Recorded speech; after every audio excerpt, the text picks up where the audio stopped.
hold the racks, TC. They have Korok behind, he has Hex ready. Be waiting for it. Are you going to pick off any retreating players?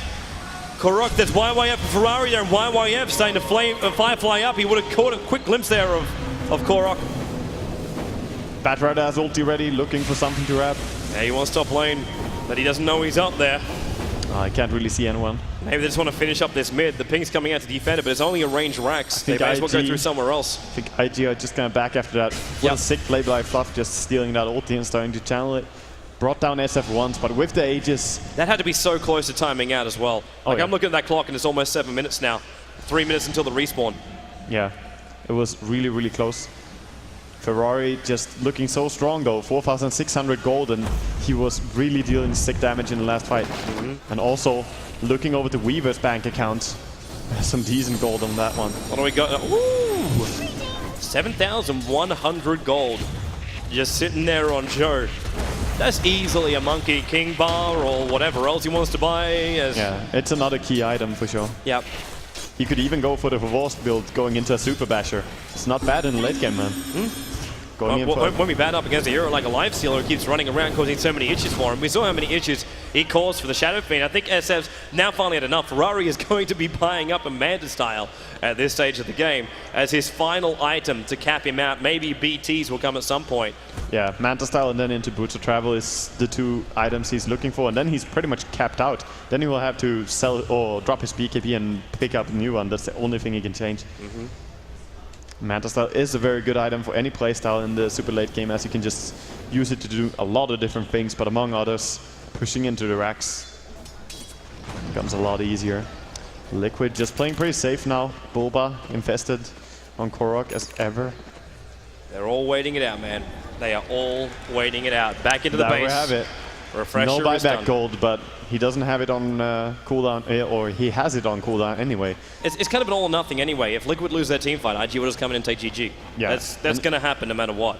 But IG have to go in and take the GG. Liquid can't lose one more fight now. They need to really claim the next fight. Well, Roshan's in 1 minute and a half, and that will be the next fight. They're coming up to do a little bit of de-warning. They realize IG still wants to keep tabs on Liquid's movements. Even if we are 56 minutes into the game, vision is still the most important thing in this. Oh, at this point it's even more important than in the early game, because one initiation can make or break the entire game. In the early game, you just put yourself in a harder position. We see the item for sure. He buys a full butterfly. I like how Bulba jumps out and has 30 seconds cooldown on his infest. That means he sat in there for 70 seconds, just waiting for something patiently. It's those times you use the booth cams to see if he is even touching his own keyboards. It's like just having a bit of a chat. It's like, okay, guys, so what are you doing? Farming? I think he's a little bit more focused than that at that point. But it's a full butterfly for the Weaver, as you would expect with that gold that he had. And he even has buyback gold still. Liquid, they're still fighting against the clock. That graph is not stopping. It's getting taller and taller in favor of IG. It's all about next Roche fight, though. It doesn't matter. No graphs matter. It's just about how is this next fight gonna go down. Can Fluff steal the big spells? He has good items for support Rubik. Blink. He's still got that ultimate, and yeah, he's got cast it just because it's ticking out right now. Yeah, he loses it. He damages the mid creep wave. Worth it. Big harass. Oh, IG. Now's their time. Smoke, but they don't want to go straight into Roshan. They want to find Liquid out of position. Or do they? They went up and then they said, okay, you know what, screw it. Fast. They might just go in and start killing it. Perfect timing on the walk-in. Look how fast that Roshan goes down. That is crazy. Firefly to check. Roshan's gone already. Aegis and Cheese again now available, and YYF didn't have anyone to blink the lasso to. That was like a 4-second Roshan. Efficiency. Efficiency. Now IG, though, they need to make the most of it again. Going back and just farming up. Is the call? Okay, so the call looks like it's coming on bottom lane by Faith just to push out that bottom lane. Yeah. The middle lane's going to push itself out anyway. This is just a 5-man group up. Push it out. We have the Manta style now arriving on the bottommost lane as well for Ferrari. So he's now maxed himself out. 58 minutes into this game, and IG are going to go for the death push. And this fight is going to be big. That's a lot of crits. That's 1,400 crit coming out with that double damage from SF. He hits like a monster. Bulba, he still doesn't have the Hyperstone. He has everything else he needs for this Assault Cuirass, but the Assault Cuirass will not be up for this push. I'm wondering if it's even worth selling. So he has buyback. because the buyback is ready for him, but he needs to have 1,400 for it. Yeah, and because he spent this money, he won't have that money. He won't have the money now, so if you die, of course, you can't even sell your items in the stash or on your hero. Well, there it is, IG. Here's your jump. Fluff jumps in first. Odie dropped the Odie. Refresh Rock going to pop it. There's too many BKB heroes. Drops a secondary one. They just want to kill a Ferrari. Main target Ferrari. Man, it's Titanic. He just turns on the Bulba. Bulba will drop. Mike as well. And they move over to Fluff and stuff, who stole the Firefly, but it's now a Firefly Piglet, Ghost Step to Chicken, runs away, and Korok jumps back in again, but this will be bottom racks. Liquid, they don't have enough power to repel IG. Both their cores are dead. Liquid drawing dead to IG right now. I don't think they can, man. Like, look how close, and instantly Fluff just blinks himself away. They've lost the bottom racks, and IG, they're just going to go straight for the GG call. They're trying to force it on the tier 4 towers. Liquid, yes. This is almost inevitable. There's nothing they can do to stop this. This is sadly just too strong from IG. Liquid have still gone further than I think anyone when they first started would have expected. There's your GG. GG, and well played. IG will advance in this competition. They will not be eliminated. The defending champs keep their hopes alive while taking out the last American one. Of course, though, there is more matches still coming up today. This was the last, the best of ones. We see the players come out and shake hands. Yeah, the crowd actually recognized the efforts of Team Liquid. They really worked their asses off here, but IG just so strong, so controlled throughout that game as well. Yeah, coming out on top, but an amazing game from both teams, really. Yeah, it was. That it absolutely was. So Team Liquid will find themselves departing TI3 here in the last games, the last best of one of the lower bracket round. But of course, we do have ourselves even more fun coming up not too far away. More Dota on the way. That it is. And of course, the guys who can explain what is coming up are the guys over on the panel. Over to you, James. Thank you, Toby and Wagger. And also, congratulations there to Invictus Gaming taking a good victory. Overall, a little bit rocky at the start. I really did feel, though, that Team Liquid in the early stages, of course, they're up against a kind of a timer. They wanted to make something happen with the puck and the Life Stealer before there were BKBs out. They weren't able to do so.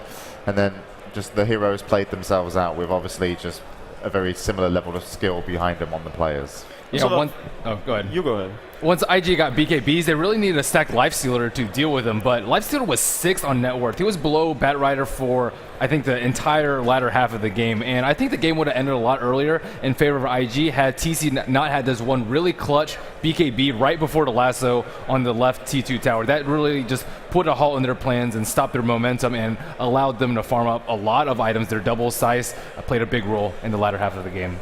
Definitely. A lot of these kill attempts we saw from Liquid in the early game really halted Bulba's farm on the lifesteal, and that cost them a lot. I think Liquid can be proud of the performance they put up, though. Yep. It was a very close game for the most of it.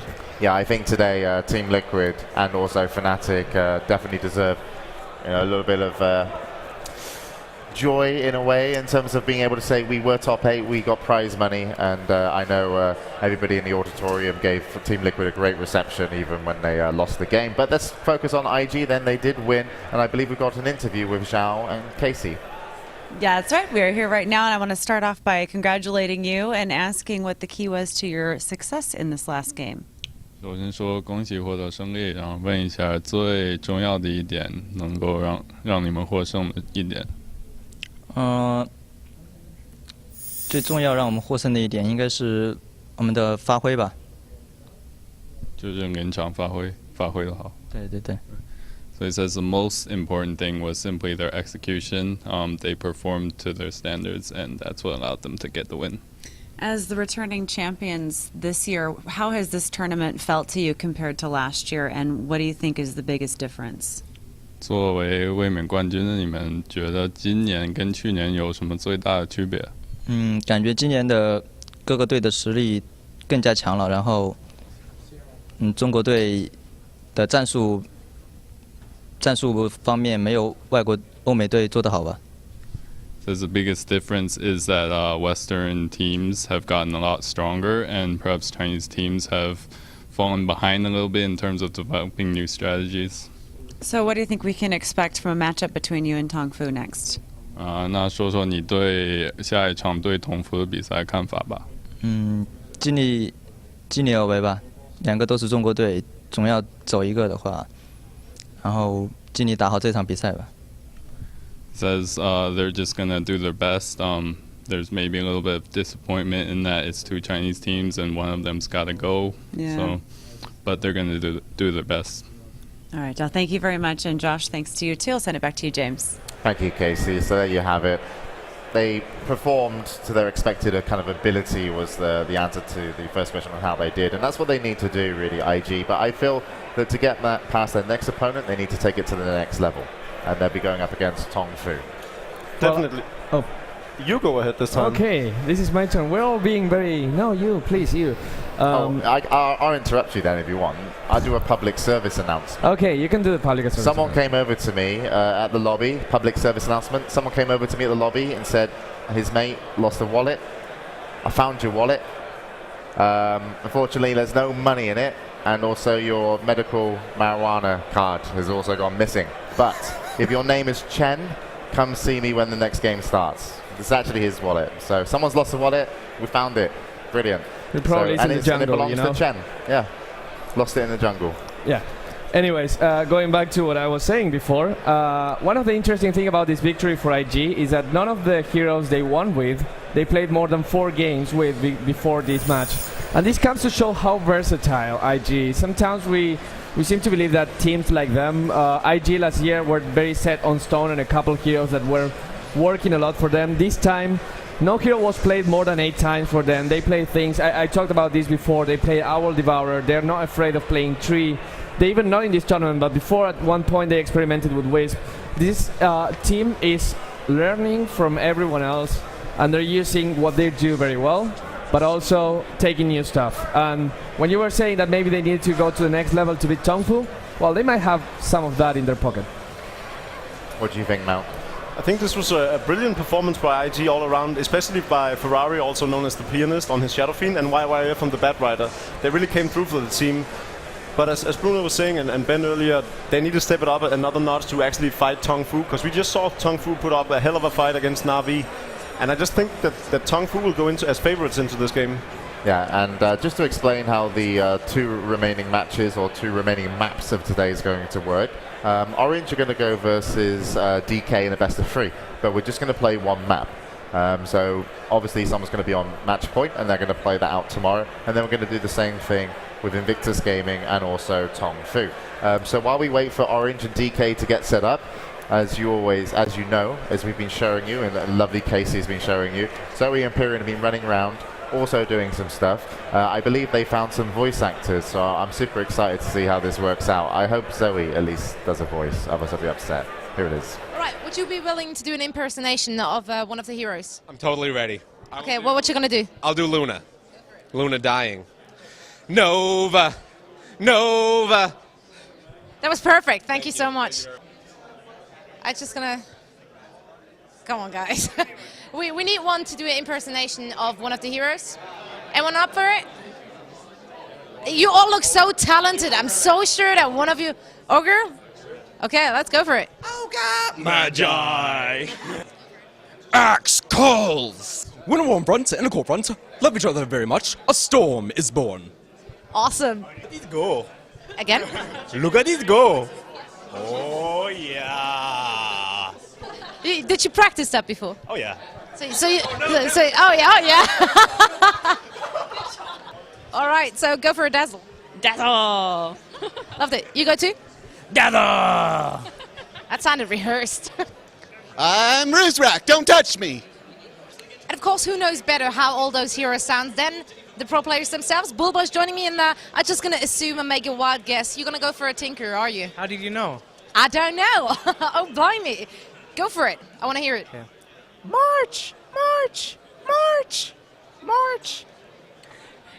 Keep on going. Can I do Clockwork too? Yeah, Clockwork. Go for it. I have a Tin Man battle plan. That was good. Thank you. I speak for the trees. You serious? Yes, seriously. All are healed. I have the utmost pleasure of now being joined by 3 of the lovely voice actors, which are the heroes you guys actually hear in game. We have Chen, Sam, and also Eric join me. So let us quickly know which heroes you actually do. I do Slardar and Necrolite and Rattletrap and the Innkeeper and who else? I think and several others. Etc. I'm Puck and Lena and Windrunner and Medusa. I'm Zeus, Tidehunter, Tiny, Thurian, or Nature's Prophet, and several others. Zeus, let me see, Nature's Prophet, Tidehunter, Tiny, Leshrac. He's over in the corner. No, that's Tidehunter. Chen, I'm so sorry. Don't let Chen mean any less to you because of that. That was way impressive. Trust me, that was good. Can you guys give us an example as well, as he just went with it on the fly? Oh, sure. Grow, pestilence. Hey, Rattletrap, there you are. Oh, sorry. Guys, I'm really interested to know, how did you get into voice acting? I trained as a theater actor, and when I graduated from college, I didn't know what I was going to do because it's hard to get jobs in theater. She was trained as a theater actor. And a friend of mine said, I think you'd be a really good voiceover actor, and I didn't know really what that meant at the time, and she sucked me into a job in a radio station. So that's how it's through a friend. Thanks to your friend, really, because we enjoy your voice in that game for sure. How did you get sucked in there? My parents gave me a reel-to-reel recorder, and my brother and I, when we were 7 years old, and we would make little shows up, and my brother would be the interviewer, and I would be all the people who would come onto the show, including showing up with myself every once in a while. Exactly, but by myself. And now, and then my first professional job was just, I ended up playing a 60-year-old African-American man, and I was 23. And I showed up, and I weighed 175 pounds and no beard, and came walking in. I'm kind of like, hi, I'm here for the dairy job. And they're like, I don't think so. They're upstairs. I go up there, and I'm like, hi, I'm Sam Mowry. And they go, everybody laughs. And I'm just kind of like, what's so funny? And they're like, we were expecting a 60-year-old African-American man. I was like, oh, okay. But yeah, so that was the beginning of all of this. Oh God, I'm so glad it happened. Have video games. That's how long ago it was. You still look young. I can tell you that. Have to throw that there. You still don't look like a 60-year-old African man. That's for sure. I can still not see that. So, how did you end up in the magical world of voice acting? That's something that just sort of occurred out of very much like my friends. I've been a theater actor forever, since I was 5. And the voice acting actually just came because everybody says, man, you have an amazing voice. And you just learn that it isn't the voice, it's actually what you can do with it, or what you can do just by being yourself or by being different characters. And I don't know. I'm thankful that now I get to play in video games that can, use the voice, so to speak, because it's just fun to play. So that's it. All right, there we go. Thank you, Zoe. Voice actors on site here. I know that Andy can do a really good ogre Magi. He does. Magi. Yeah, he he's does. amazing at that. I need to get him to do that at some point in the auditorium. Could you guys do any? I'm not going to put you on the spot if you can't. I don't think so. I got an autographed one from Eric Newman, though. Yeah? Or Zeus. Eric Newsom. And it says, to Ben, I like when you play me. Please. It's very sweet. My friends got it for me. It's very sweet. Okay, so let's get into introducing the teams for the next game. I've actually got another bag and a wallet, by the way. They just keep showing up. There's actually this is working out great for me. Like I probably won more prize money than half the competitors that entered thus far. So I'm having a great TI. But let's meet the team of Orange.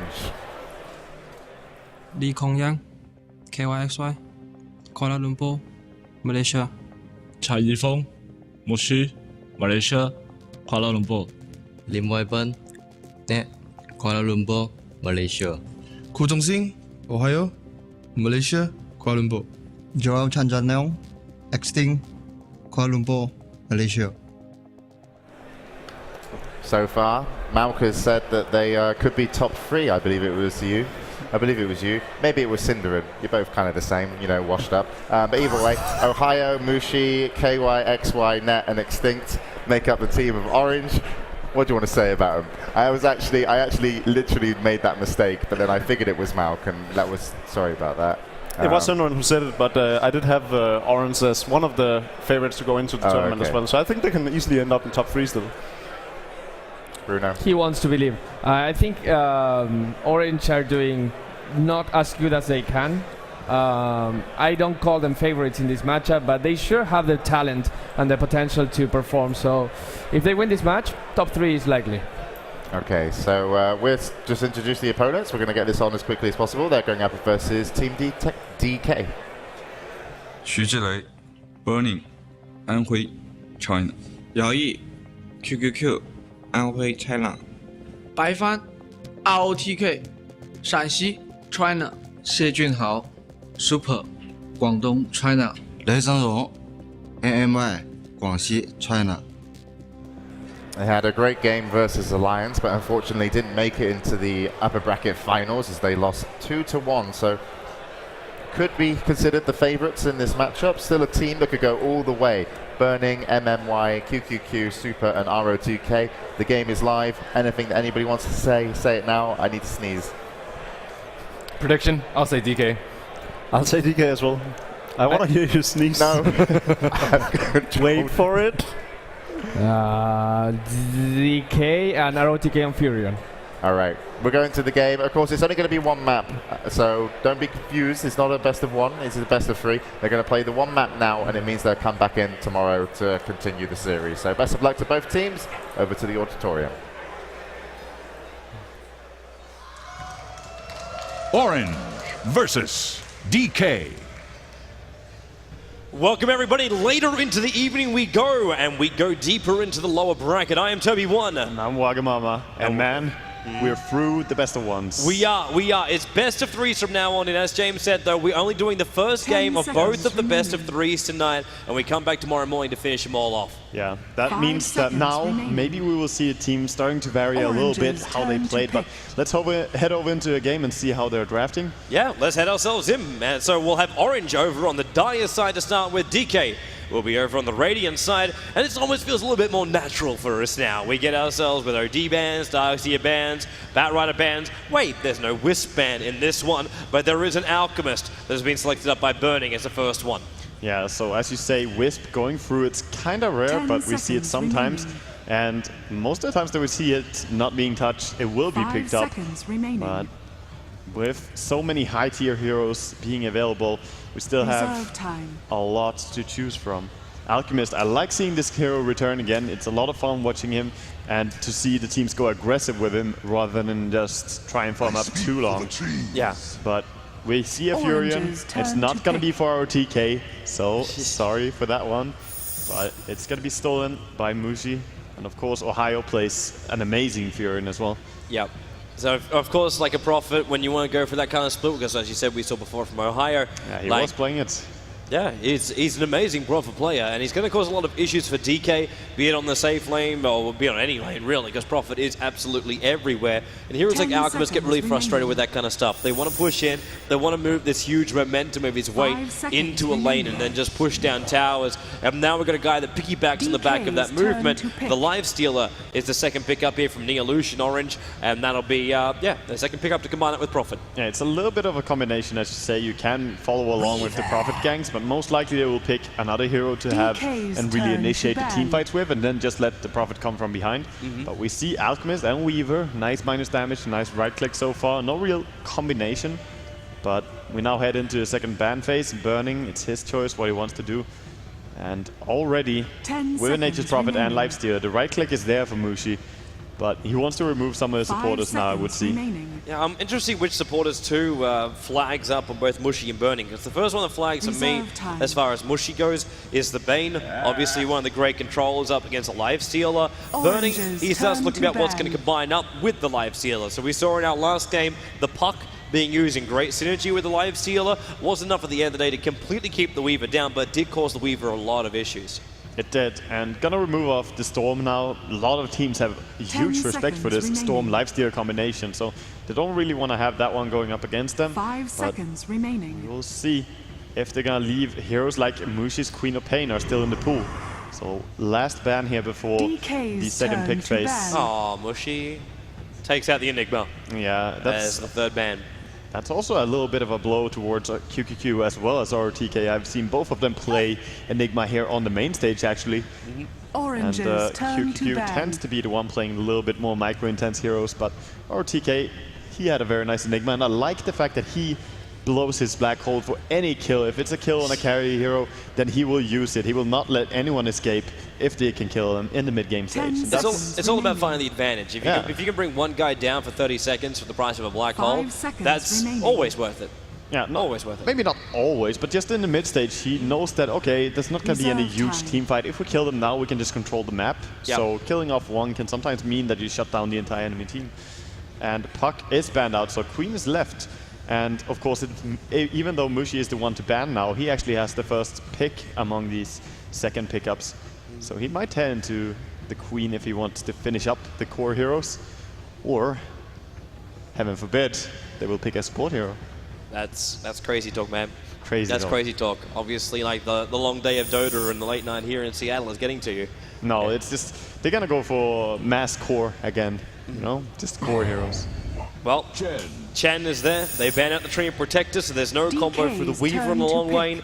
But with the power of Chen, power of Prophet, power of Lifestealer, we could be looking at some maybe early pushes, depending on what the secondary support hero is here with Orange. Maybe we could be looking into the lines of that Latrak or not. Either way, we do have ourselves a Chen for Orange. Yeah, Chen and Nature's Prophet is a sick push combination, as you mentioned, but I also really want to look into what are they going to have to fight, how are they going to kill the Weaver, because even if you have something like a Queen of Pain and Infested Lifestealer or whatever they want to pick up, it's really hard to kill Weaver unless you have that Puck. So it's a good ban out by Burning, removing that Puck. We saw in last game how effective it is, even when they were running away so early on Zhou. He had good reaction time on the Puck jump. Yep. Might have been worth picking up the Bane themselves right now, because as I said, like it slips itself through. Yeah, the Bane is there, and that's one of the beautiful combinations they could go for with DK. They can steal it now. Else, it's still worth it, I would say, for Mushi to consider picking it up. I'm just thinking mainly about the early game laning stages, be it through Enfeeble, be it through Nightmare into Concoction. Get its options for DK on the long lane. And then, of course, you do have Lifestealer in the later portions of the game. It gets a little bit out of control, and Fiend's Grip will go through that magic immunity. One thing which was really not really seen that highly during our last games. Like, we had the Batrider last two in our previous games, but that's it. And yep, in fact, Burning takes the Bane straight away. Well, I say straight away, took his sweet ass time to pick it, but still, we do have the Bane pick up now for DK. And another game where Rubik might be seen. We see Mushi now. He has to choose either the mid or the next supporter if he wants to go for that. But here I would say just pick up the next supporter and have your couple finished up so you know what you're going to play with. And he will go for the Rubik indeed. Yep, when you go channeling an ability like Bane's, you want to have that easy steal. Easy steal, easy rares, easy life. Easy Weaver, really. Like the second Bane uses that Fiend's Grip, he puts Weaver in such peril. Maybe even Alchemist as well, considering Alchemist will be wanting to run around instead of his own BKB. So Burning's got the choice right now. He's going up against a Chen already. Does he try and fight on the aggressive trial lane? Does this mean we see a Keeper of the Light return to the field and they just try and go all out? In fact, that's exactly what we see. Burning goes straight in for the Coddle, and this already signals the aggressive trial lane up on top, puts Weaver to the bottom lane, and we're just missing mid-solos from both these teams. And as you said before, Quap is still available, but we're going into our last ban stage right now. Yeah, and we see the first pick and the last pick are both on the same side, so Burning has a little bit of an advantage being able to counter-pick Mushi, and we see a ban on the Clockwork actually.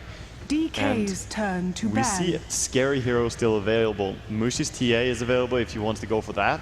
It's a nice damage hero, and of course against... It's not amazing disable coming out from DK. They have a Bane, it's a strong hero for sure, but with Rubik in his own team, he could go in and just do a lot of damage. So let's see what Burning wants to ban out here. I mean, Mushi is famous to play a lot of heroes. We might even see something like a Shadow Fiend again. We would. Queen is one of those that he doesn't want to see. Yeah, it's just the jump heroes, and that's like Clockwork. Would have actually been a nice jump here for themselves, but they are a little bit worried about maybe something else they decided to run in the middle lane. If it's a Magnus, you always get pushed back. Clockwork is a real pain in the butt to you on that one, so you wouldn't want to go down